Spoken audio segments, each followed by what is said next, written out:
Good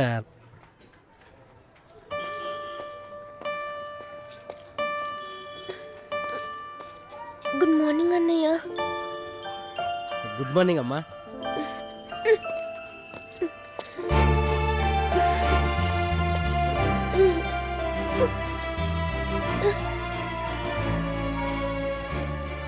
మూడు రోజుల క్రితం విజయవాడలో కాబోయే కార్పొరేటర్ గారు ఎలా ఉన్నారు?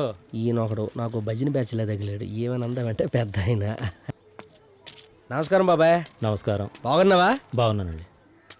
సరే బాబాయ్, నాకు డౌట్. అడగండి. అసలు కార్పొరేటర్ అవుతానో లేదో నాకే నమ్మకం లేదు. నా మీద నీకు అంత నమ్మకం ఏంటి? నాయకుల్ని మనం తయారు చేయలేం కదండి. నాయకులు జనం కోసం పుడతారు. మీలో నాయకుడిని చూస్తున్నాను నేను.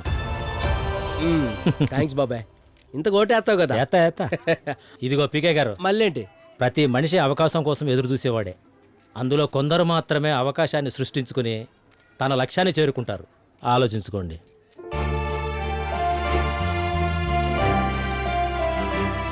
ప్రతి మనిషి అవకాశం కోసం ఎదురు చూసేవాడే. అందులో కొందరు మాత్రమే అవకాశాన్ని సృష్టించుకుని తన లక్ష్యాన్ని చేరుకుంటారు.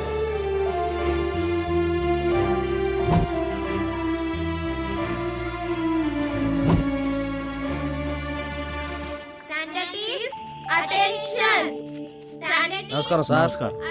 కొంచెం పిల్లలతో మాట్లాడాలి. వెళ్ళండి. Thank you sir. Good morning my dear lovely childrens. మీ అందరికీ చదువుకోవడం ఎంత ఇంపార్టెంటో ఆడుకోవడం కూడా అంత ఇంపార్టెంట్.